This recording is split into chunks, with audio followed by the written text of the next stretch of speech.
Vamos lá, agora sim, vamos para nossa live de Caninos Brancos. Espero que agora pelo menos esteja resolvido. O link da live está no Zoom também. Se não funcionar pelo Zoom, seguimos por aqui. Mas eu queria muito que a gente tivesse essa possibilidade de fazer o bate-papo pelo Zoom para tirar as dúvidas e de fato ser uma aula mais próxima, né? Vou deixar seguindo nos dois. Caso alguém não consiga, vá me informando por aqui, tá bom? Bom, então vamos lá, gente. Antes da gente começar propriamente dito no nosso tour aqui sobre caninos, eu quero dizer a vocês o seguinte. Eu queria falar um pouquinho sobre por que estudar literatura, né? Por que literatura é importante? Por que a gente lê ficção? Eu que tenho tanta coisa pra fazer, né? Não sei você na sua casa, mas seguramente você tem louça pra lavar, roupa pra lavar, coisa pra arrumar, matéria pra estudar, de menino, enfim. Por que a gente vai parar o nosso tempo pra ler uma ficção? Isso não seria uma coisa para criança, por exemplo, né? Então, assim, eu vou deixar as histórias para as crianças e para que eu vou gastar meu tempo para ler literatura? Então, primeira coisa que eu quero dizer para vocês é o seguinte, que por muitos anos, a civilização foi educada por meio de histórias. A ficção sempre fez parte da nossa civilização. Infelizmente, isso se perdeu recentemente. E se perdeu porque nós tivemos uma mudança da ideia do que é do ensino, do ideal de ensino. Por que eu ensino alguém? Então, na educação clássica, você ensinava alguém para elevar a alma desta pessoa, para que ela se tornasse uma pessoa melhor, para que ela fosse alguém apto a executar qualquer tipo de tarefa. Hoje em dia, a gente educa uma criança muitas vezes para exercer uma função. Fernanda, a reunião está aqui e lá, tá? Tô aqui ao vivo e também tô no Zoom ao vivo. Algumas pessoas não conseguiram entrar, eu vou seguir pelos dois até ver se o Zoom funcionou, tá bom? Então, hoje eu educo alguém para uma função. A nossa educação se tornou uma educação focada para executar uma atividade. E isso vem lá desde a Revolução Industrial. Então, a Revolução precisava de gente para trabalhar em uma função. Então, eu precisava educar essas pessoas para trabalhar em uma função. Quando isso acontece, eu deixo de ter um ideal de educação para elevar a alma humana, um ideal de educação para, enfim, tornar esta pessoa melhor, para ter um ideal de educação de alguém que cumpra uma tarefa. E ela precisa ser preparada para cumprir essa tarefa. Não interessa se ela é mais excelente, não interessa se ela se tornou uma pessoa melhor, se ela tem uma alma mais elevada. Agora ela precisa executar aquela função e eu vou formá-la para aquela função. E nós temos hoje uma mentalidade que foi moldada desta forma. Ela é pragmática. Então eu sou formada para fazer algo. Então eu leio algo porque eu tenho um objetivo claro. Eu vou ler algo para dar uma aula, eu vou ler algo para, não sei, enfim, qualquer coisa. Mas eu tenho que ter ele tem que ter uma utilidade. As coisas têm que ser úteis. Se ela não é útil, eu descarto. Então, essa é a nossa ideia hoje em dia, infelizmente. É a nossa ideia de educação. E, na verdade, a literatura não é assim. Então, eu já troquei o link no Zoom, não sei porque ele não está funcionando, não sei porque que vocês não estão conseguindo entrar lá, mas paciência, amém. Vamos seguir aqui então no Instagram mesmo e tudo bem, e vou deixar depois a live salva aqui no perfil, e vocês vão participando comigo então pelos comentários, não tem problema, tá bom? Vou deixar nas duas plataformas, se alguém conseguir entrar na outra, mas se não conseguirem, sem problemas, seguimos aqui, tá bom? Pra gente não atrasar mais e também, enfim, ninguém ficar esperando aí muito tempo. Essa questão tecnológica, eu não sei o que houve, porque que o link do Zoom tá funcionando, tá bom? Então vamos aqui juntos. Então a gente tem essa ideia hoje, assim, se algo não é útil, ou seja, se eu não vejo uma utilidade prática, pragmática, eu descarto. E a literatura, ela não tem essa utilidade pragmática. Eu leio um livro de ficção para algo que eu vou executar.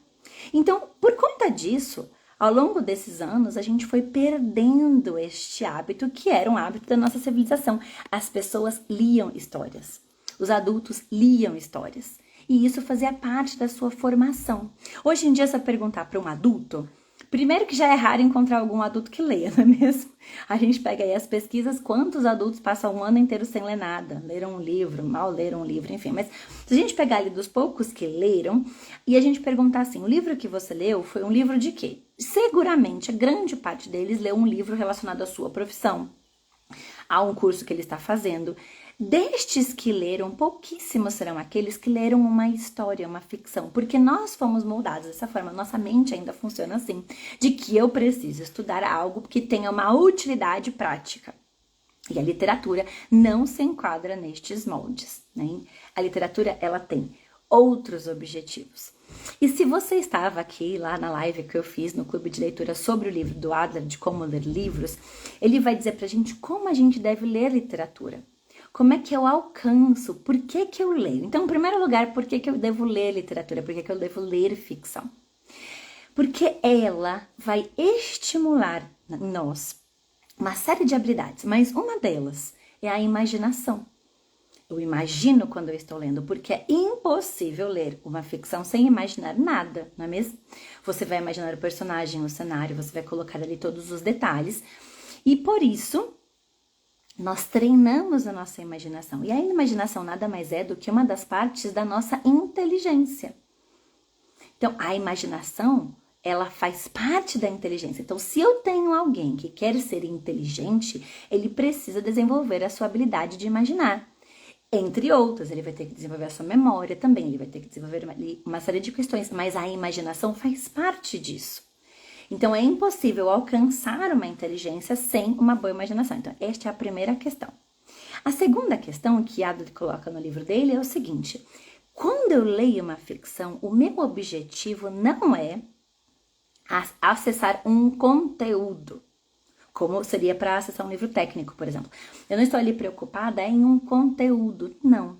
Eu estou preocupada com uma experiência, com vivenciar algo.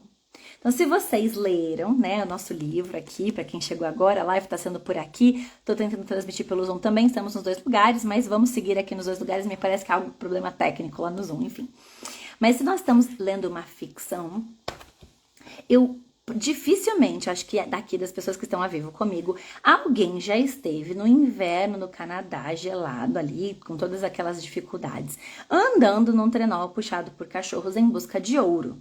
Duvido que alguém de vocês tenha passado por essa experiência. Se você vivenciou isso, por favor, escreva aqui no chat. Não, já estive no Canadá em busca de ouro, andando de trenó no inverno, puxado por cães. Não, gente, você não esteve, você não vivenciou isso. Como você não vivenciou uma série de questões?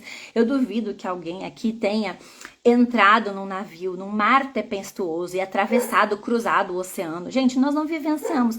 E a nossa vivência, ela é muito limitada. Nós vivemos uma rotina muito limitada. Por mais que você seja um multimilionário, também duvido que tenhamos aqui na live muitos multimilionários, mas ainda que tivéssemos, não é mesmo? Que tivéssemos aqui entre nós, aqui um herdeiro de milhões. Mesmo a vida de um multimilionário, ela é limitada. Claro, ele tem mais potências, né? Tem mais mobilidade do que nós teríamos aqui. Talvez tenha viajado o mundo todo, talvez conheça muitos lugares, mas ainda assim, ele tem uma limitação das experiências que ele pode viver na vida dele. Ele não pode ser tudo, ele não pode ter todas as profissões, ele não pode desempenhar milhões de papéis, ele não pode ser casado e viúvo ao mesmo tempo, entende? Ele não pode ter filhos e ser um homem incapaz de gerar filhos. Então, assim, alguma coisa ele tem que o limita na sua experiência de vida. E a literatura nos permite vivenciar algo que nós dificilmente vivenciaríamos na nossa vida. E muito mais, se você não é multimilionário, ela vai permitir que você vivencie muito mais do que você poderia vivenciar na sua rotina. E por que isso é importante? Porque isso para você é um treino, para você e para sua criança. Quando eu me coloco no lugar de um personagem que está ali vivendo um dilema, que talvez seja um dilema que eu nunca vivi na minha vida, eu nunca estive lá no meio com um trenó puxado por cães e os cães vão sumindo e eu vou ficando sem saber o que fazer. Eu nunca vivenciei isso, mas quando eu leio o livro, eu estou lá com eles, eu estou vivenciando esse dilema. E agora? Como é que eu vou sair daqui? Eu vou morrer congelado, não tenho mais recursos, o que eu vou fazer? E você está treinando a sua imaginação. Puxa, se fosse eu, o que eu faria? Para onde eu vou? Então, a ficção permite que você se coloque em situações e treine a sua opinião, treine a sua avaliação, treine o seu julgamento por uma série de questões que dificilmente você teria na sua vida. E isso é um aprendizado. Você julga o personagem. A decisão dele foi acertada, não foi acertada, vale a pena fazer isso, não vale a pena. Você vai julgando e toda essa bagagem de experiência você vai adquirindo na sua própria vida e o seu filho também. Então, quando a gente traz para ele uma literatura rica em experiências, rica, né, uma literatura clássica, uma literatura que venceu a barreira do tempo. O que é uma literatura clássica, né? Vamos até trazer aqui uma definição, né? A gente tem clássico, o termo clássico, ele pode ser aplicado a muitas coisas, não é mesmo? Eu posso dizer assim, música clássica, mas eu também posso dizer, nossa, esse é um clássico do cinema, né? Então, o que é clássico, ele tem várias definições. Se você pegar ali do Aurélio, você vai ter ali uma série de definições de clássico. Clássico, aquele que vem do tempo dos gregos e romanos, por exemplo, aquela época clássica. Então, o que seria uma literatura clássica? Por definição, é uma literatura que venceu a barreira do tempo e permanece atual até hoje. Porque é uma literatura que avalia dilemas humanos. Os dilemas que nós encontraremos em Cânions Brancos, por mais que eles tenham sido escritos anos antes do que nós estamos vivendo hoje, eles continuam atuais, porque são dilemas da humanidade. Então essa literatura, ela permanece gerações e gerações e ela vai continuar permanecendo. Ela passou pela prova do tempo e ela continua sendo atual. E quando eu leio essa literatura, quando eu ingresso nesse universo, eu me permito vivenciar algo que dificilmente, uma experiência que dificilmente eu viveria na minha vida.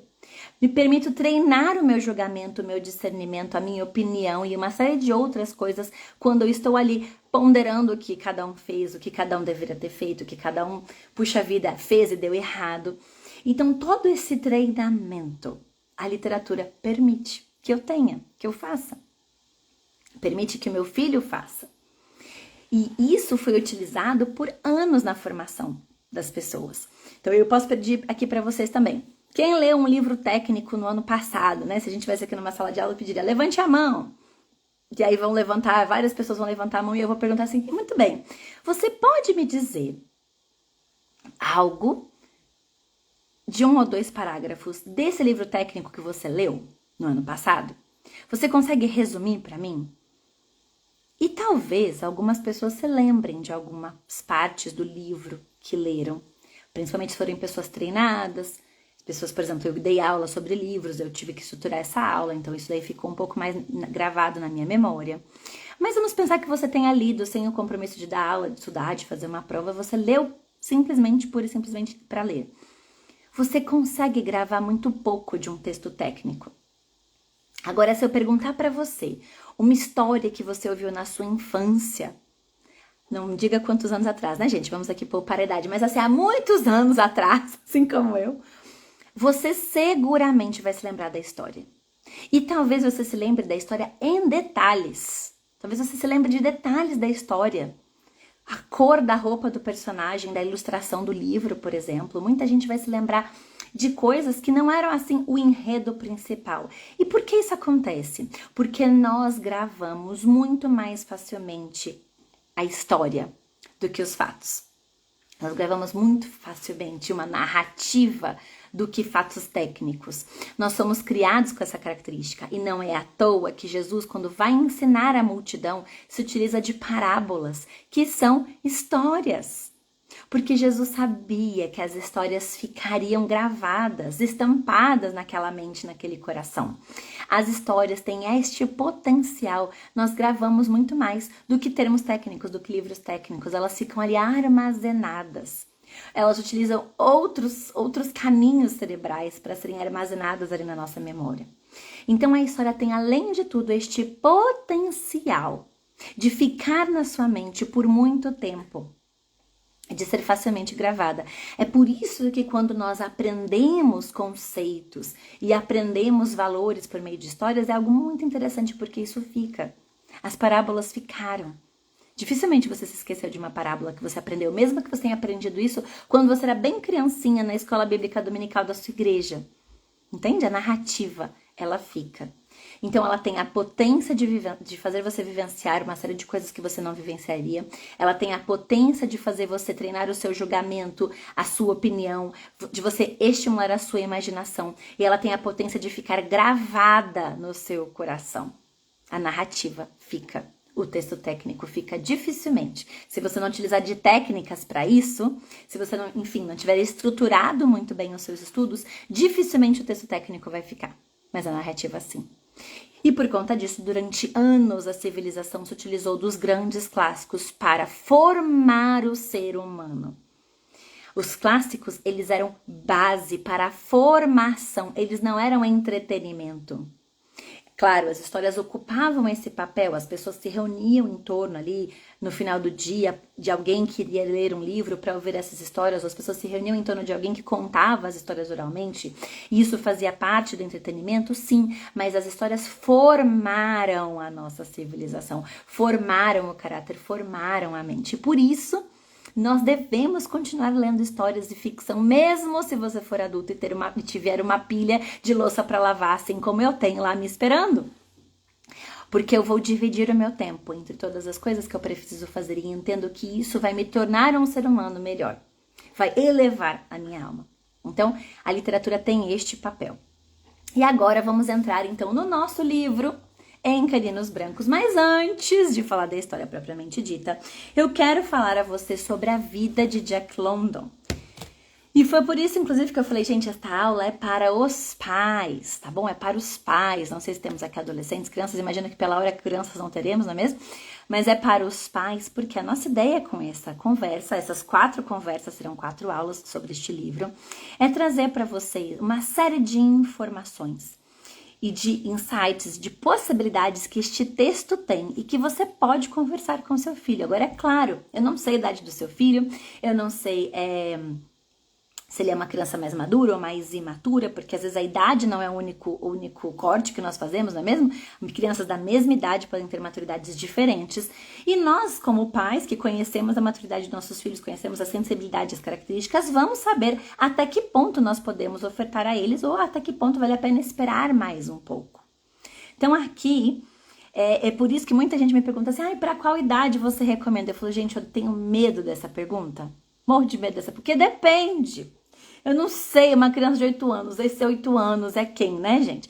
É uma criança muito sensível, é uma criança muito medrosa, é uma criança que, não, já teve contato com tudo, é uma criança que anda de ônibus sozinha, é uma criança que, sabe? Não sei. Então, é muito difícil, eu não sei nem o nível de fluência, né? Às vezes a gente recomenda um texto, mas é um nível de fluência mais avançado. Eu tenho crianças de 8 anos que leem clássicos, grandes clássicos, sem dificuldade, e tem crianças de 8 anos que ainda estão se labando. Então, assim, é muito difícil fazer o corte apenas, única e exclusivamente pela idade. A gente tem que levar uma série de outros fatores em consideração, a maturidade, enfim. Por isso, essa aula é para os pais, porque daí você vai pegar toda essa informação, conhecendo o seu filho, vai saber como você vai aplicar isso com ele. O que é possível fazer, né? O que dá para trabalhar. Mas vamos então a um pouquinho da biografia de Jack London. Não sei se você conhece, né? Jack London. Ele nasce em São Francisco, nos Estados Unidos, no ano de 1876. O nascimento dele já é um nascimento controverso. A sua mãe é engravida e a gente tem ali uma certa polêmica, não se sabe muito bem, mas o que se imagina que aconteceu é que ela ainda não era casada e ela engravida, numa época em que se isso acontecesse era ali um escândalo para a sociedade, e o pai dele teria pedido a ela que fizesse o aborto desta criança, mas ela se recusa, e o pai não assume a responsabilidade por este filho. Ela segue então grávida, e aí não sabemos sob que circunstâncias ela encontra um viúvo que já tinha 2 filhas e que decide assumir esta mulher e assumir este filho. Então, Jack London vai ser criado não pelo seu pai biológico, ele vai ser criado por um padrasto que aceitou receber esta mulher e também este filho. E o sobrenome que ele leva, London, é o sobrenome deste padrasto. Agora, nós não sabemos sobre que condições este aceite se deu no dia a dia ali daquela família. Não sabemos, não é mesmo? Não sabemos se esse padrasto teria ali um bom relacionamento com Jack London ou não, e nós não temos esse detalhe. O que nós sabemos é que eles tinham uma vida miserável, pobre, de maré de si, a ponto de muitas vezes eles precisarem pedir abrigo em asilos de indigentes. Então, este pai, esta mãe e essas crianças todas, por falta de recursos, de dinheiro para comprar comida e tudo mais, iam pedir abrigos para asilos de indigentes e passavam a noite lá. Então, desde muito pequeno, Jack London precisa trabalhar minimamente ali, se virar para conseguir alguns centavos, para ajudar, para comer. E a biografia nos diz que ele, com poucos anos, se torna um delinquente. Ele faz pequenos furtos, ele comete ali pequenos crimes, ele entrava de forma clandestina, haviam baías ali onde eles cultivavam ostras, né? Ele entrava ali clandestinamente para roubar as ostras. E ele vai se tornando esta criança que tem tudo para dar errado, né? Um pai biológico que não assumiu, uma possível solicitação de um aborto, um padrasto que assume sob condições extremamente pobres, você vai ver que ele é miséria, é fome o tempo todo, o menino tentando se virar ali, desde pequeno, cometendo pequenos delitos, até que um dia, em 1893, ele era um pouquinho mais velho, ele decide ele se prontifica a trabalhar numa escuna, num navio que partiria para o Japão para caça às focas. Então, ele vai por 7 meses viver neste navio. Alguém que não tinha experiência nenhuma como marinheiro, nunca tinha ido para o mar, vai para tentar ganhar a vida, para tentar alguma coisa que desse ali uma possibilidade melhor de vida daquilo que ele tinha.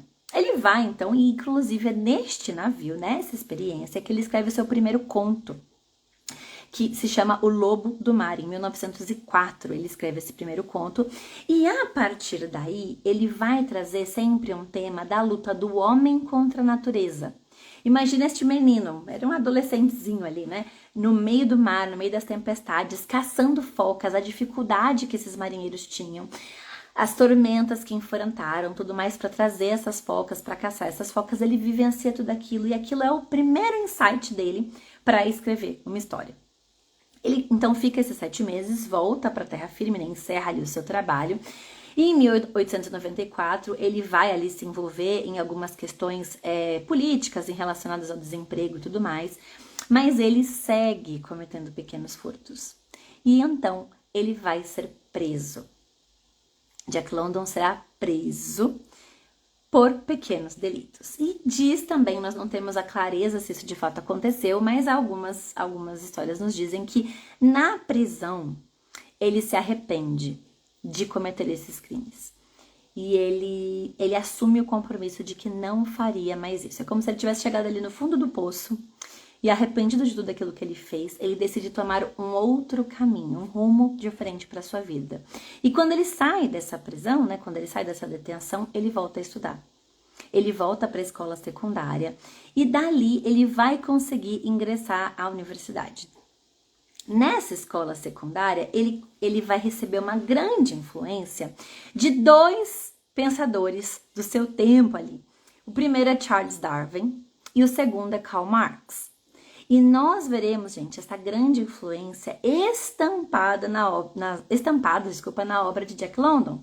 Então, toda vez que a gente ler um livro dele, se você fizer um esforço de buscar nas entrelinhas, você vai encontrar a influência de Darwin e de Marx nos seus escritos, porque ele foi muito influenciado por esses autores. E diz, inclusive, que ele pegava textos desses autores, e repetia até memorizar esses textos.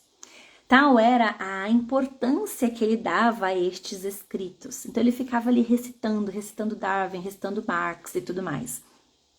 E aí, em 1897...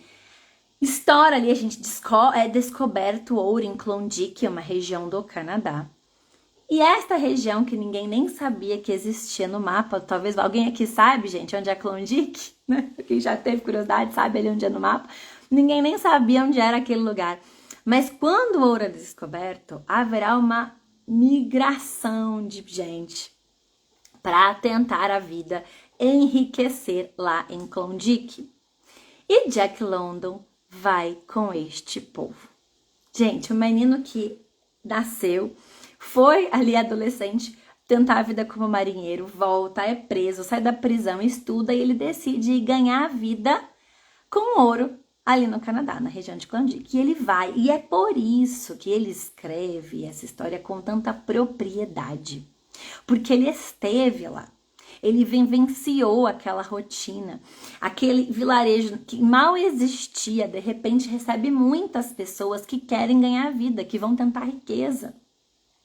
E quase todas elas vão encontrar a morte naquele lugar. Porque se os Estados Unidos no inverno era difícil, Aquela região do Canadá no inverno era impossível de você sobreviver àquelas condições sem preparo. E tudo que aquelas pessoas não tinham era preparo. As pessoas foram na ilusão de que elas iam chegar lá e elas iam ganhar dinheiro, elas iam ficar ricas, entendeu? Que elas iam achar ali, ia bater ali um pouquinho, cavar um pouquinho e achar ouro. E não foi assim. Muitas pessoas vão para aquela região e vão encontrar a morte. Porque já não tinham dinheiro, era uma viagem que já não tinham dinheiro, era uma viagem que já gastava recursos para você chegar lá. Você precisava comprar comida, mantimentos, suprimentos, uma série de coisas. As pessoas não tinham o suficiente para sobreviver naquele lugar gelado por tanto tempo. E o que aconteceu com essas pessoas? Morriam. Quantos perderam sua vida? Foram buscar fortuna e não voltaram. E Jack London vai, e ele vai tentar enriquecer. E como tantos outros, ele não vai conseguir. Não é assim que ele enriquece. E ele volta mais uma vez de mais uma aventura frustrada. Só que dessa vez ele volta passando fome. Porque agora, todo o recurso que ele tinha, ele gastou nessa ida. E ele precisa fazer alguma coisa para sobreviver. E aí ele decide escrever. Escrever para viver. Escrever para sobreviver, para não morrer de fome.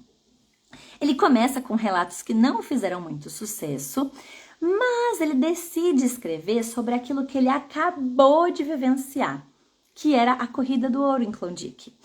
E dessa forma ele vai escrever a sua primeira história que ficou famosa, O Chamado Selvagem, em 1903. Gente, essa história fez um sucesso gigantesco. London sai do anonimato, de quase passando fome, para ser mundialmente conhecido. Ele teve reconhecimento internacional com essa história. A partir daí, ele será reconhecido como um escritor. E ele vai começar a escrever outras histórias que também farão sucesso. Mas é claro, algumas mais do que outras. Mas ainda assim, ele sai daquela situação miserável que ele estava. Agora ele é um escritor mundialmente conhecido. Claro que o mundo naquela época não era, né? Enfim, tinha ali os seus limites, não é mesmo? Ele vai ser conhecido na Europa, nos Estados Unidos, mas ele vai ter reconhecimento internacional. Em 1904, ele vai se tornar correspondente de jornais, inclusive. E a partir disso, uma série de outros episódios vão influenciar a sua escrita. Nós teremos em 1905 a Revolução Russa, por exemplo. A Revolução Russa, lembrem-se que ele já tinha sido grandemente influenciado por Karl Marx. Vai ter ali um impacto profundo em Jack London. Ele vai se divorciar, não contei que ele havia se casado, né, gente? Mas enfim, nesse meio do caminho, logo depois que ele escreve, um pouquinho antes, desculpa, porque ele escreve O Chamado Selvagem em 1900, ele se casa, em 1903 ele escreve o romance. Ele havia se casado, mas então ele se divorcia e ele vai seguir escrevendo e seguir tentando alcançar algo que ocupasse o vazio dele. A sensação que eu tenho, mas essa é a minha percepção, é que Jack London o tempo todo quer preencher algo na vida dele. Primeiro, ele acha que ele precisava de dinheiro.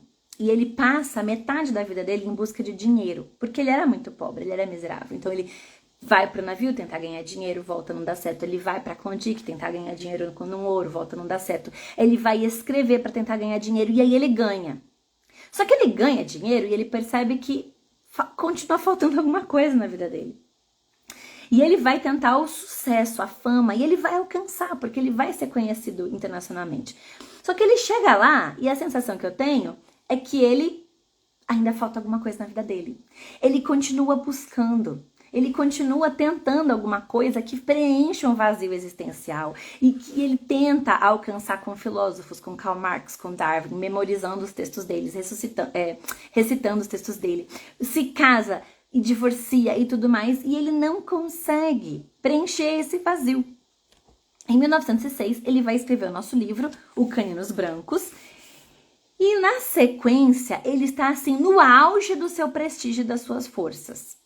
Mundialmente conhecido, com dinheiro, saiu daquela situação miserável em que ele estava, e aí você pensa assim, bom, ele alcançou o que ele queria, não era isso que ele queria? Só que não era. Ele continua vazio, ele continua buscando alguma coisa. Aí ele decide que ele vai dar a volta ao mundo. Gente, ele vai dar a volta ao mundo num veleiro. Olha só a ideia, o homem mal sabia velejar. Mas ele decide, agora ele tem dinheiro, né? Ele decide que ele vai dar a volta ao mundo de veleiro e que vai ser uma grande aventura. Percebem que ele continua buscando alguma coisa? E a viagem de veleiro vai ser a maior furada. Literalmente, né? O barco furado. Ele não vai dar certo essa viagem, ele vai ter que interromper a viagem no meio, ele vai adoecer. A viagem é um fracasso, vai ser só um gasto de dinheiro e ele volta sem alcançar aquilo que ele queria. Quando ele volta, ele decide outra coisa. Vamos tentar então uma realização, tentar preencher, né, esse vazio de alguma forma. E ele decide construir uma casa. Que seria, gente, assim, a mansão. Ele apelida a casa de Wolf House, né? A casa do lobo. Talvez até numa alusão a todas as histórias em que aparece o lobo, as histórias do Canadá gelado, que fizeram dele um autor conhecido mundialmente, um autor famoso. E ele vai canalizar a sua ideia de sucesso na construção dessa casa. E eu fico pensando, estou especulando, né? Isso aqui não está escrito em lugar nenhum, mas eu fico pensando assim, que Jack London pensou, bom, agora eu tenho dinheiro, eu sou famoso, eu vou construir uma casa, uma mansão, e aí eu vou resolver. Era isso que faltava. Vou me aposentar, eu vou ficar ali curtindo a minha vida. Só que, gente, a casa de Jack London, onde ele empreendeu ali recursos e recursos, dinheiro atrás de dinheiro, sabe o que acontece com a casa, gente? A casa pega fogo, há um incêndio na casa, não sobra nada da propriedade. Tudo que ele empreendeu nessa casa é por água abaixo. E Jack London vai seguir escrevendo e vai empobrecendo mais uma vez. Porque os seus livros, os livros de grande sucesso, foram aqueles, né? Eu mencionei para vocês. Mas agora ele segue escrevendo romance. Ele escreve inclusive romance sobre boxe, a luta, né?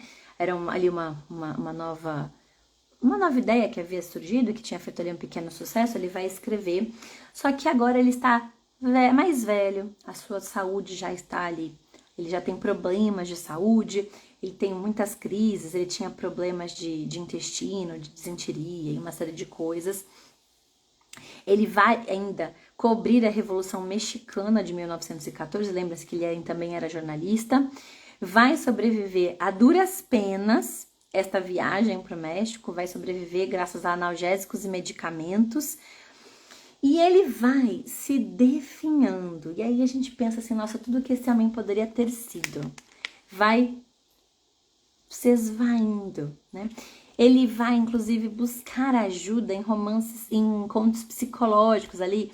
Ele leu Freud, leu Jung, psicanalistas, e ele vai tentar ainda buscar preencher o vazio da alma dele nessas questões. Ele até escreve alguns romances, alguns contos, em que ele coloca questões psicológicas, mas ele não consegue. Ele vai adoecendo ainda mais.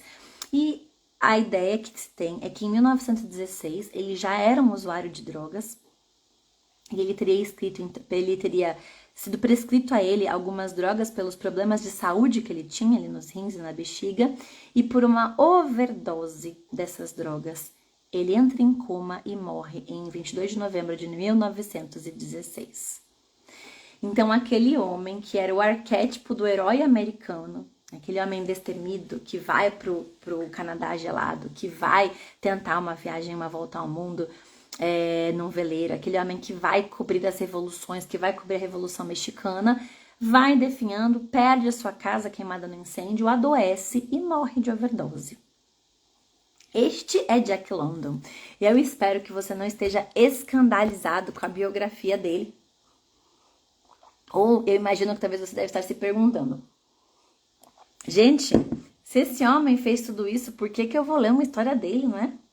Talvez alguém aqui pense assim, não, mas tanto autor com uma vida virtuosa, eu vou ler justo a obra desse daí, delinquente, foi preso, sai da prisão, continua buscando um vazio sem fim na vida dele, canaliza, enfim, no final das contas vai morrer de overdose, eu vou perder meu tempo, precioso tempo, com um tanque de roupa para lavar que eu tenho para ler a ficção dele.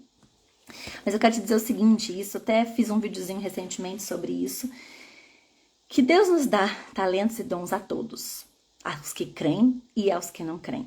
Jack London claramente é uma pessoa que excluiu Deus da sua vida. E a gente vai ver um pouco disso relatado nesta obra, inclusive, né?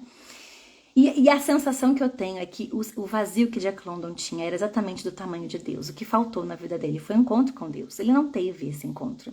Ele passou a vida inteira buscando e buscando e buscando e tentando e tateando sem encontrar aonde ele preencheria esse vazio. E você pode pensar assim, mas eu vou ler a vida de uma pessoa assim. Mas acontece que Deus dá dons e talentos, os que creem e os que não creem. Deus dá, a graça é comum a todos. E Jack London é um escritor excelente na sua escrita.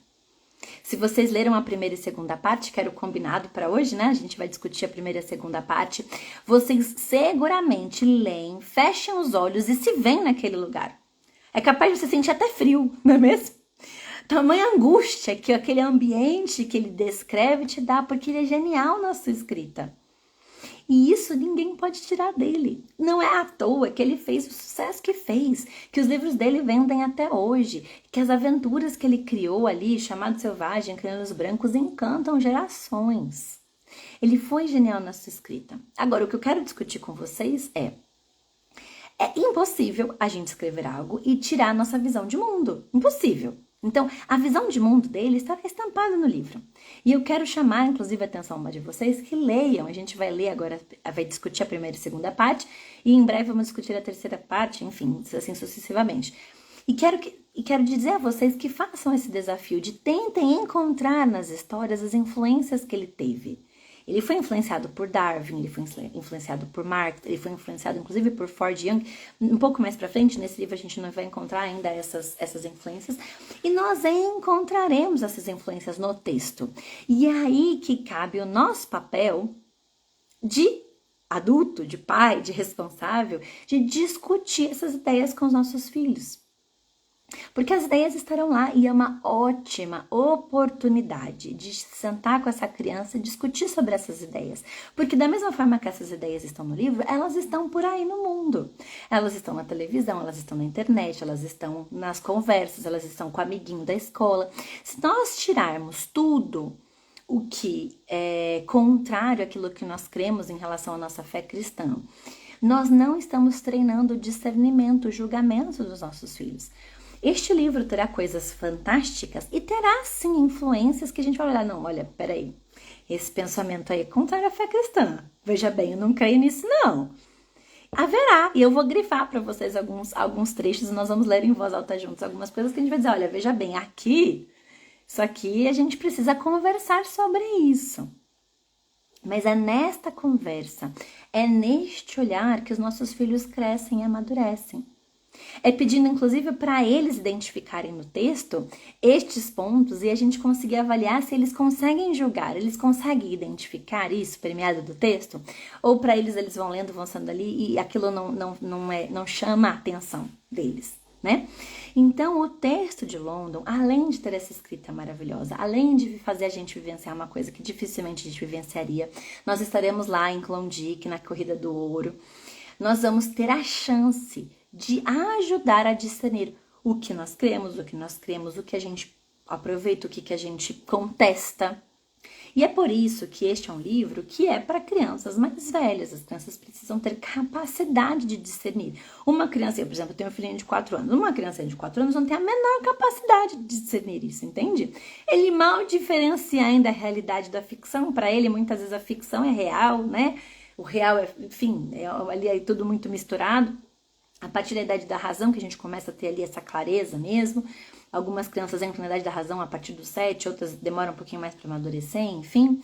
Mas a gente diria, se você é adepto da educação clássica, e a partir da fase em que Dorothy Sayers considera, né, também há uma polêmica aí com Dorothy, mas enfim, polêmicas à parte, ela vai considerar ali a fase da lógica, em que seria este momento em que nós podemos trazer para esta criança, na fase da lógica, as ideias de causa e consequência, as ideias de causa e efeito, e de permitir esta discussão, identificar essas ideias e saber refutar ou saber apoiar, com base em quê? Então, o livro vai trazer tudo isso. Agora, a gente só consegue discutir se a gente estiver preparado. E este clube de leitura é para isso. A nossa ideia é discutir junto com vocês. Olha, nós vamos ler juntos, vamos identificar, vamos discutir, vamos apontar, para que você depois tenha a chance de fazer isso na sua casa, com o seu filho, a partir da idade em que você julgar isso pertinente, em que ele tenha condições de fazer esse tipo de discussão com você e de identificar essas questões no texto. O texto, ele é muito rico. E a gente vai aprender a debater essas ideias, tudo bem? Então, introdução feita para quem chegou depois. Gente, eu tentei a todo custo liberar o link do Zoom, não sei por que ele não funciona. Algumas pessoas estão no Zoom, outras não estão, amém, não é? Decidi seguir com a live no Instagram também, para que ninguém ficasse perdido. Já fiz a introdução sobre por que ler ficção, já fiz a biografia, já falei da biografia do Jack London, e agora eu vou falar sobre a parte 1 e 2 do livro, rapidamente. Nós vamos discutir aqui um pouquinho, e aí vocês podem ficar à vontade para colocar dúvidas e perguntas aí no chat, tá bom? Só mais uma observação. Jack London, ele faz parte de uma escola literária que nós chamamos de realista naturalista. Ou seja, o que é isso, né? O realismo, como o próprio nome já diz, ele vai tornar as coisas reais. Muitas vezes a narrativa vai trazer traços vívidos, vai aumentar ali um pouco essas questões da realidade de forma que elas saltem aos olhos. E o naturalismo é como se fosse uma evolução desse realismo. Ele vai trazer ali algumas características peculiares, vai trazer, a gente vai falar um pouquinho mais pra frente, do determinismo social e uma série de coisas. Ele vai exacerbar ainda mais alguns pontos, e é por isso que a gente vai ver que questões como instintos de fome, de medo, eles sempre aparecerão assim, muito em destaque neste texto. E é assim que a gente começa no capítulo 1. Vejam que a nossa história, ela começa com 3 homens. Só que um já morreu. Um já está morto. 2 estão vivos e estão carregando o corpo deste que morreu no seu trenó. Eles estão tentando voltar para a aldeia. E a gente consegue entender, lendo ali um pouquinho dos capítulos da primeira parte, que provavelmente eles saíram em busca do ouro, não encontraram, os seus recursos foram se exaurindo, porque nós sabemos que agora eles mal têm munição, sobraram poucas balas da munição deles, e um deles morreu, o mais inexperiente provavelmente, e provavelmente aquele que encabeçou essa expedição. E por que eu sei que foi o que encabeçou essa discussão? Isso não está no texto, isso está implícito, porque eles não abandonaram esse corpo. Gente, se fosse alguém, um trabalhador que tivesse sido ali contratado para guiar o trenó e tivesse morrido, facilmente ele teria sido enterrado, deixado ali ao lado, enfim, em algum lugar pelo caminho. Mas eles fazem questão de não abandonar este homem ali. E eles estão carregando um fardo, porque é um peso a mais para os cães carregarem nesse trenó. Mas eles não podem se desvencilhar desse corpo, porque eles precisam prestar contas deste homem. Então, provavelmente, o que a gente imagina, que está implícito ali no texto, é que este homem os contratou para fazer a expedição.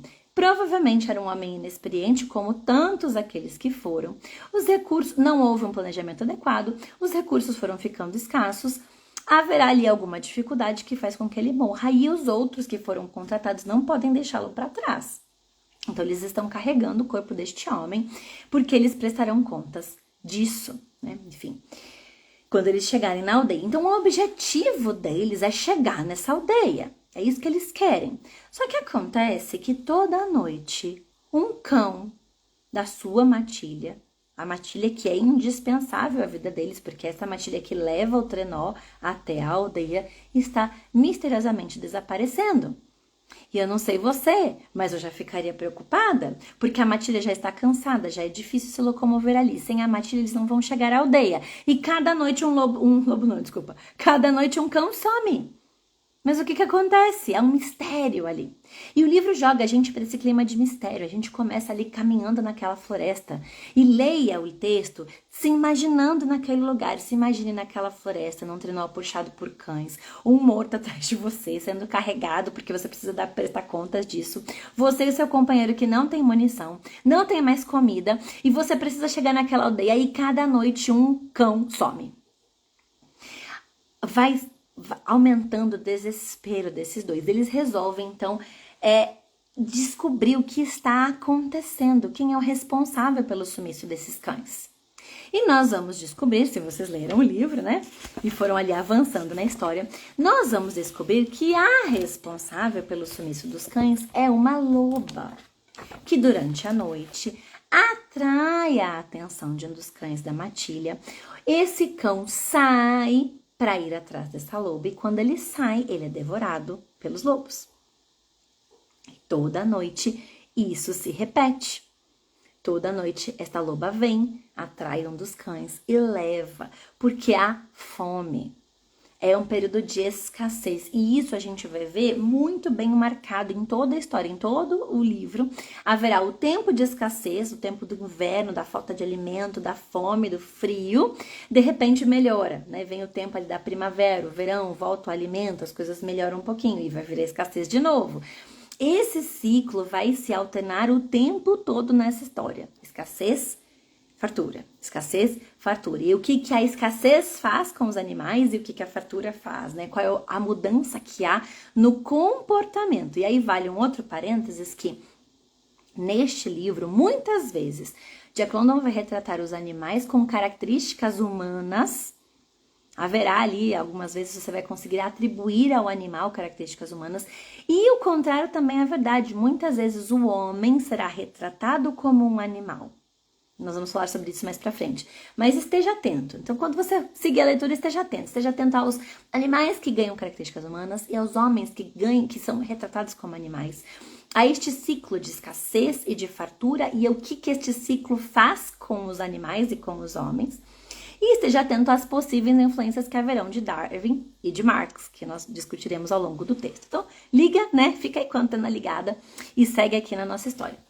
Eles descobrem, então, que a loba, ela é a responsável por tudo isso, mas eles não têm o que fazer. Eles não têm o que fazer. E aquele é o dilema do homem contra a natureza. Eles são 2 homens e eles têm apenas 3 cartuchos. O que são 3 cartuchos? Para enfrentar uma matilha inteira de lobos selvagens e famintos. Eles sabem que essa luta é perdida. Eles sabem que não podem sair atirando. Eles não têm o que fazer. A gente vai chegar em algum momento que a gente diz assim, não há o que fazer. Se fosse você faria o quê? Lá, perdido, no meio da selva. Da selva não, desculpa. No meio da neve. Eu dei aula do livro da selva, tô com o livro da selva na cabeça. Você no meio da neve, com 3 cartuchos só de bala, o alimento tá acabando, um fio, você não pode caminhar, os lobos estão ao redor de você, você sabe que você é a próxima presa, o último companheiro que já morreu que você tem que carregar. Gente, você consegue perceber a agonia, a genialidade que ele tem nessa escrita? Se você não percebeu, leia de novo, porque faltou você se colocar lá no meio dessa história. E um deles, o Bill, diz o seguinte, eu vou só atirar se eu tiver certeza que vou acertar. Então, nós temos o Henry, que é o companheiro mais sensato, que sabe que não adianta tentar matar a loba e tentar matar a matilha. E o Bill, que é aquele que acredita que vai conseguir. Acredita que vai conseguir acertar o tiro com os únicos 3 cartuchos que eles têm. O que a gente vai perceber é que à medida em que os cachorros vão se perdendo e a situação deles vai se agravando, o Bill vai perdendo o seu raciocínio, vai perdendo o juízo. Sabe aquela pessoa que enfrenta uma dificuldade e ela vai enlouquecendo? Desculpa. Ele vai enlouquecendo. A gente falou que ficou muito agoniada nesse jeito, mas a ideia dele é te ter agonia mesmo. Ele vai enlouquecendo. E ele enlouquece a ponto de achar que ele poderia enfrentar os lobos com os 3 cartuchos. E ele vai. E o Henry sabe que ele não vai conseguir, mas ele não tem como segurar aquele homem. Ele não tem o que fazer. E ele vai assistir ao companheiro morrer. À distância. O autor não vai retratar isso de forma vívida, ele vai retratar à distância. Henry vai ouvir os ruídos. Vai ouvir o som dos tiros e não vai ver o seu companheiro voltar. Então ele sabe que esse companheiro ficou para trás. E agora ele está sozinho, com um cadáver que ele precisa levar para casa. Quase nenhum cão para puxar o trenó. E uma matilha de lobos selvagens e famintos em volta dele. E este homem não tem saída. Não tem saída. Não tem o que fazer. E nós vamos ficar ali agoniadas com ele. Ele vai fazer fogo. A única coisa que ele podia fazer é um fogo, ali a fogueira para se proteger. Só que o fogo naquele frio precisa ser alimentado o tempo todo. E para você alimentar o fogo, você precisa de madeira. E para você ter madeira, você precisa cortar a madeira. Mas para cortar a madeira, você precisa de energia. Ele não tá comendo, ele não tem energia mais para cortar a madeira para alimentar aquela fogueira. Então aquela fogueira vai se esvaindo e ele não consegue se manter acordado e vigilante, cortando madeira para alimentar aquele fogo. E nós vemos que a situação dele vai ficando cada vez pior, esse homem não tem para onde ir, a ponto dos lobos começarem a se aproximar dele e o cerco está fechando. E você fecha os olhos e pensa, gente, eu vou ler esse livro, o homem vai morrer, os lobos vão chegar e vão devorar esse moço e vai acabar a história. E ele prefere se queimar no fogo do que ser mordido pelos lobos. E ele vai ali cada vez mais próximo do fogo e a gente chega um momento que não há salvação. E ele teria morrido se a ajuda não tivesse chegado. E aí você vai respirar aliviado no final da parte 1, quando uma expedição de resgate encontra este homem e vai salvá-lo. E se não fosse essa expedição, ele teria morrido. Ele teria sido devorado. Mas a expedição o salva, o resgata e leva esse homem embora de volta para a aldeia. E aí, a cortina, como se o Jack London fechasse a cortina. Imagina um teatro, né? A cortina se fecha. E ela vai se abrir em outro lugar, em outra cena. É como se ele desse pra gente uma introdução da história, na perspectiva desses 3 homens. E esses 3 homens, gente, não vão aparecer nunca mais no livro. A gente não vai ter notícia. Esse Henry não aparece até o final. Vou dar aqui o spoiler. Você não vai ouvir falar desse homem. E aí a gente fica se perguntando, por que então Jack London começa o livro com esses 3? Encerra a história desses 3 assim e abre a parte 2 contando uma coisa totalmente diferente. E nisso, gente, a gente poderia discutir horas com um adolescente. Porque a parte 1, ela dá muitas opções de discussão. Você pode primeiro começar a discutir a busca da riqueza. Vale a pena largar tudo para trás em busca de um sonho de enriquecer? Valeu a pena para aquele homem que morreu?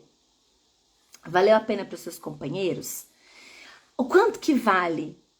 Até onde você pode se sacrificar para enriquecer? E essa discussão do que vale, do que não vale, gente, isso jogado assim no meio de uma lanche da tarde, comendo bolo e tomando chocolate quente numa tarde de inverno, rende horas de conversa. Você acha que eles fizeram certo? Valeu a pena? Não valeu a pena. Se fosse você, você iria? Eu não iria. Mas se você não fosse, qual era a perspectiva que você tinha de mudar de vida? Tinha alguma perspectiva? Então, toda essa ideia da parte 1, ela permite que a gente discuta uma série de questões. O que levava essas pessoas a buscar esse ouro desesperadamente? O que levava essas pessoas a largar tudo para trás e colocar sua vida em risco? Valeu a pena, não valeu a pena? Enfim. E a gente vai deixar isso, vai ficar no ar, Jack London vai deixar isso para você pensar até o final do livro. E ele vai abrir a parte 2 com uma outra temática, com uma outra história. A parte 1 se encerra. E a parte 2 vai começar com um foco nos lobos.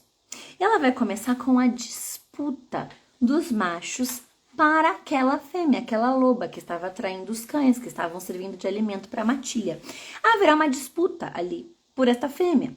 E a gente conta ali alguns lobos que querem disputar, quem vai ficar com essa fêmea. E nós temos a descrição deles que é muito interessante. A gente tem um lobo jovem, forte.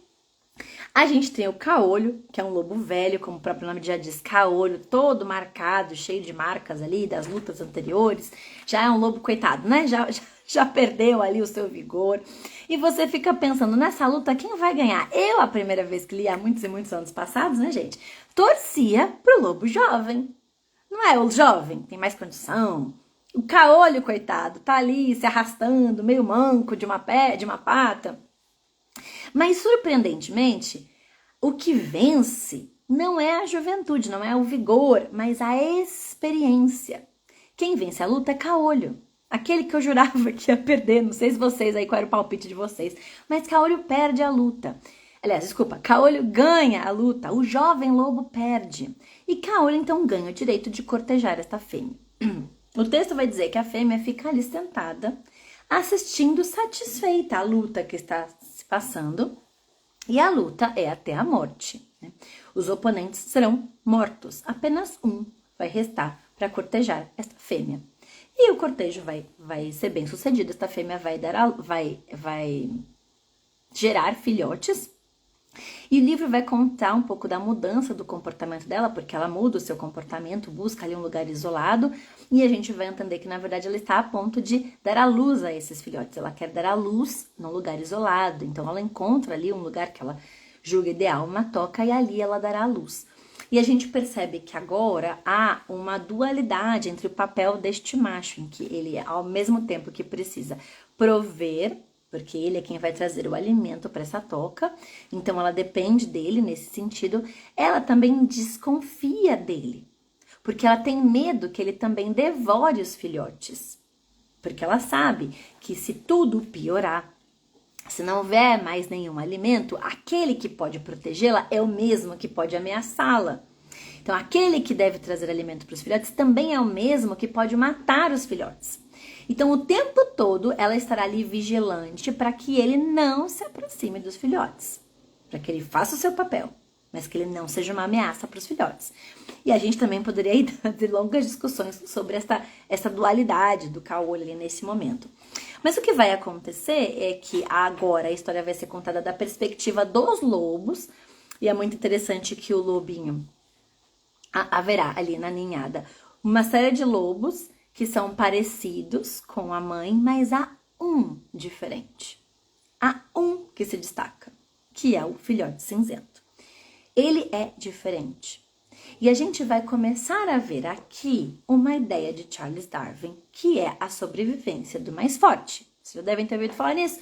Os fracos perecem, os mais fortes sobrevivem. Então, é um tempo difícil, não há fartura de alimentos. E o que acontece é que os outros filhotes vão definhar, vão morrer. O único que vai sobreviver é o filhote cinzento. E a história será contada a partir da perspectiva dele. Tanto é que ele enxerga o seu mundo como a toca. E é interessante que ele vai dizer que em algum momento ele percebe que aquela parede que dividia, né, a toca do mundo exterior, ela podia ser transposta. Havia algo além. E quando ele cresce um pouquinho mais e consegue sair da toca e descobrir o que há ali fora. Mas percebam que desde essa história, desse momento, a gente já vê a influência de Darwin nessa questão da seleção natural. O único filhote que ficou foi ele. Ele é o mais forte. Ele já nasceu assim. Veja, não é que ele se tornou assim. Ele nasceu assim. Ele era o filhote diferente. Ele é o filhote que vai seguir e que é o filhote que vai ser o protagonista da nossa história. Eu não vou me alongar muito aqui na discussão por conta do nosso horário, mas esta é o final da parte 3. É quando a gente entende, então, que a partir de agora a história será sobre este filhote, este lobo cinzento. E o autor vai descrever, então, o que vai acontecer com este filhote. No nosso próximo encontro, nós vamos discutir a parte 3, mas eu queria abrir para perguntas, comentários, se alguém ficou com alguma dúvida, se alguém achou alguma coisa interessante, quiser comentar, mesmo quem não estiver no Zoom, mas quiser colocar aqui no chat, fique à vontade. Eu vou lendo as perguntas e vou respondendo, vou até voltar aqui um pouquinho no chat para ver se alguma coisa ficou para trás. E para quem perguntou, vou deixar salvo então no perfil e já vou deixar então o cronograma dos nossos próximos encontros também. Eu acho que para trás não ficou nada. Então, coloque aqui se alguém quiser fazer algum apontamento, se alguém leu e teve alguma percepção diferente, ficou com alguma dúvida, e enfim. A partir da parte 3, como eu falei, leiam tentando encontrar essas influências, tentando pensar como essas influências estão permeadas no texto. O texto é muito rico, nesse sentido de debate de ideias também, além da riqueza da narrativa. Nenhuma dúvida, gente? Estão todos aí quietinhos? Eu realmente me perguntei por que a Marília indica um livro que destaca o darwinismo para estudo. Agora eu entendi. Pois é, eu tava com medo do pessoal comprando o livro achando que ia dar para os meninos, né? Eu falei, gente, calma, assistam primeiro, a aula é para os pais, né? Ele tem muita influência de Darwin, sim. E vai ter também de Karl Marx. Mas é isso, a gente vai ler e vai fazendo esses contrapontos. Porque apesar das influências, e são obviamente contrárias à fé cristã, não é mesmo? Darwin tem grandes questões. Ele é um livro com uma escrita genial, entende? E ele é um livro que até a vida do autor permite um debate cristão. Porque a gente pode até conversar, e eu discuti essa obra com a pré-adolescente ali, o quanto que a vida de alguém que é vazia é uma busca sem fim, né? Eu leio a biografia dele, é uma biografia tão triste, você vê aquele homem buscando e nunca encontra, né? Parece que quanto mais ele busca, mais ele definha, mais as coisas não há satisfação, entende? O homem que queria dinheiro, consegue dinheiro, queria fama, consegue fama. Aí ele vai tentar uma viagem, uma expedição, ele quer ser o herói americano, né? Aquele herói destemido, aquele exemplo, né, de masculinidade e tudo mais. E aí ele vai pra volta ao mundo dar errado, ele decide construir a mansão que ia ser ali Wolf House, a casa do lobo, o lobo solitário, né? Porque já estava divorciado, já tinha abandonado a família. Joga tudo na casa, a casa pega fogo. E eu fico pensando, gente, o homem não entendeu. Ninguém contou pra ele que o que preenche a vida dele é Deus, entende? Ele vai buscar Freud, os psicanalistas, ele é psicanálise para tentar preencher o vazio e ele não consegue. Eu falo assim, gente, olha, vocês querem ver uma vida de alguém sem Deus como é vazia? Leia a biografia de Jack London, é claro, estampado. Alguém que podia ser brilhante, tinha um talento brilhante, morreu de overdose. Que desperdício de vida, né? Então, assim, até a biografia dele, se você tiver adolescentes mais velhos, vale longas conversas, boas discussões. Ele teve tudo para dar certo, né? E ainda assim, sem Deus, ele não teve sentido. A busca dele, e quando você lê o livro, você vai perceber, a gente vai fazer alguns insights aqui juntos, você vai ver que ele segue buscando sentido e ele não encontra. Conhecendo a história da vida de Jack London, a escrita dele se tornou para mim mais interessante ainda. Isso é uma coisa que sempre vale a pena. Sempre que for possível, é claro que às vezes a vida não nos permite ter tempo para tudo, né? Mas conhecer a circunstância em que o livro foi escrito e quem é este autor enriquece muito a obra.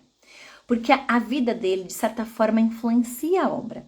E há uma série de insights que a gente consegue tirar do livro quando a gente consegue compreender tudo isso. Aí a Miriam perguntou, sempre que você faz uma leitura em voz alta para os seus filhos, ou dá algum livro para ler, você fala da vida do autor? Depende. Se é um livro que eu quero usar como um livro de formação, e aí vocês vão ter que assistir a live que eu falei de 7 lanches dos 4 tipos de leitura, né? Leitura de repouso, enfim, leitura de formação. Formação é aquela leitura mais difícil, que eu quero que ele suba um degrau. Eu falo. Porque vai ser uma leitura mais desafiadora, vai ser uma leitura mais difícil. E conhecer o contexto da obra vai ajudar. Vai sinalizar ali alguns caminhos para possíveis interpretações, vai contextualizar. Por exemplo, um livro do pós-guerra tem um tom, um livro antes da guerra, Primeira e Segunda Guerra Mundial tem outro tom. Então, contextualizar no período histórico e na biografia para um livro formativo é muito importante. Para uma leitura de repouso, não é tão importante assim, até porque muitas vezes a leitura de repouso não é assim de um grande escritor, não é mesmo? Pode ser, às vezes, ali de um escritor mediano e tudo mais. Então, sempre que eu quero algo desafiador, eu aproveito para contextualizar obra e autor, porque isso ajuda. Ajudou vocês, não ajudou? Tenho certeza que agora vocês vão ler Jack London com outro olhar. Vão entender as influências que estão naquele texto. A gente vai ter uma passagem, inclusive na história, não vou contar spoilers do final do livro, mas em que aparecerá um presidiário. Vai ter ali um flash sobre como era a vida num presídio. E, gente, é impossível não imaginar que Jack London está colocando ali um pouco do que ele viveu enquanto esteve encarcerado. Impossível. De onde ele tirou aquela ideia? De que o cárcere era assim, de que as pessoas que trabalhavam eram assim. Então, é um pouco do que ele vivenciou, da experiência dele. Da mesma forma que a gente lê ali a Corrida do Ouro, é tão claro porque ele esteve lá, ele sabia como era. Para ver, muitas vezes ele tenha vivido um pouco do que aquele trio de personagens da parte 1 viveu. Então, onde eu li a biografia, gente, biografia tem em vários lugares. Inclusive, nessa edição aqui, ó, da Penguin, que foi uma das edições que eu recomendei, no final do livro tem a biografia, ó, Notas e Vidas sobre Jack London, tá vendo? Normalmente, as boas edições assim, feitas com cuidado, trazem relatos biográficos. A gente também tem livros de a biografia em si, né? E com mais detalhes e tudo mais. Mas essas biografiazinhas que vêm na edição já são muito úteis. São essas biografias de 10 páginas, se você não vai fazer um tratado sobre o autor, vale a pena, você já consegue se situar ali na vida dele, né? A Ana colocou, discutindo sobre o livro com os filhos, o que podemos explicar? Parece interrupção da parte 3, dos homens, da parte da vida dos lobos. A gente pode até especular. Algumas coisas a gente não vai saber 100%, porque o autor não nos deixou ali escrito qual era o objetivo dele. Mas a gente pode especular, a gente pode imaginar por que ele deixou uma história em suspensa. Será que ele queria trazer uma reflexão? Ele queria causar um impacto? Ele queria com aquela parte situar para você, olha, o universo de Klondike naquela época era isso. Era isso que acontecia o tempo todo. Era gente morrendo, era frio, era o homem contra a natureza. Então a gente pode imaginar que ele tinha talvez um objetivo de situar o autor naquele universo, naquele momento. A gente pode especular que talvez ele quisesse causar uma reflexão, deixando aquela história em suspenso, né? Porque Henry vai embora e não sabemos. E talvez especular ali uma possibilidade de reflexão no sentido de tudo aquilo. A gente pode especular. Na literatura, gente, vocês vão ver que muitas vezes não haverá uma única resposta. Porque os grandes autores, às vezes, até escrevem ali a justificativa por que eles escreveram, mas muitas vezes eles não falam nada. E vai caber a nós interpretar. E é por isso que muitas vezes a mesma obra pode ser interpretada de várias vertentes. A gente tem, às vezes, alguém que lê e encontra naquela obra uma alegoria econômica que justifica. Vamos pegar ali a obra de Frank Baum, né, do O Mágico de Oz. Tem gente que lê ali e encontra uma alegoria da época dos Estados Unidos, da economia, da questão do lastro econômico. Tem gente que fala assim, imagina, isso é uma viagem, isso é uma loucura, não tem nada a ver alegoria econômica nenhuma, e avalia a história por outras perspectivas. É possível você avaliar por ângulos diferentes. Com certeza, nós só teremos aqueles autores que nos deixaram escrito. C.S. Lewis, por exemplo, às vezes deixa algumas questões escritas sobre as suas próprias histórias. Alguns outros autores nós vamos especular, mas é justamente esta reflexão, essas possibilidades que fazem as crianças amadurecerem também. Pensarem, especularem, por que você acha disso? Por que talvez isso, aquilo? Olha, veja, considerando tudo que você conhece do autor, da época, e aí você vai elencando uma série de caminhos possíveis, né? Marília, no final, fala como a gente faz para escrever os livros para as crianças fazerem parte da minha turma. Então, eu vou fazer aqui uma observação, né? Esse movimento, esta aula que eu estou fazendo para vocês, ela é o modelo de tutoria que vocês vão encontrar na Escola Cristã de Literatura. Eu prometo hoje à noite, assim que desconectar, deixar o site da escola disponível para vocês. Para quem estiver interessado. Então, esse modelo de tutoria que vocês vão encontrar lá no site é o modelo de aula ao vivo, ou seja, a aula em que eu faço a aula com a criança, que é um pouco do que nós estamos fazendo, mas adaptado, né, para a idade, para as faixas etárias ali, de 7 a 16 anos. E é um modelo de tutoria. A tutoria é isso que nós estamos fazendo. A aula é para os pais. Nós lemos a obra e discutimos com os pais para que os pais possam entregar a obra e discutir com os seus filhos. Então, esse é o modelo de tutoria.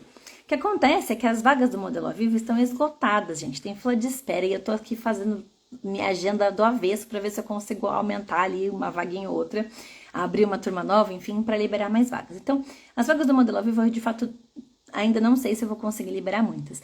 Mas as vagas de tutoria, sim, porque as aulas dos adultos, elas conseguem receber um número maior de alunos. Então, o site, ele estava em manutenção, por isso que ele não está na minha bio, mas eu vou já em breve verificar que se ele estiver funcionando, eu coloco na bio ainda hoje, senão eu coloco amanhã. E aí vocês vão conseguir ver as informações da Escola de Literatura por lá, pelo site da escola, tá bom? Não tinha colocado antes porque a gente estava ali ainda organizando algumas questões técnicas. E aí, assim, eu tinha uma série de clubes de leitura avulsos e separados, né? O que aconteceu agora é que esses clubes que eram soltos, eles integram agora o currículo da escola, então não haverão mais as edições separadas. Todas as edições estarão dentro da escola, porque agora há um currículo. A ideia é que o pai consiga visualizar o que a criança vai ler e estudar, de forma que, dos 7 aos 16 anos, ela estude tudo o que era importante de ser visto. Ela tenha contato com todos os grandes autores. Então, o pai sabe o começo, o meio e o fim, entende? Quando as edições elas eram separadas, ficava ali uma lacuna, né? A criança entrava e não sabia muito bem o que seria depois e o que poderia ter ficado para trás. Então, quando a gente estruturou o currículo, isso ficou delineado. Então, as crianças entram com 7, leem os livros introdutórios, que são aqueles que vão ajudar a fazer a transição, né, dos livros de capítulo, ganhar fluência e tudo mais.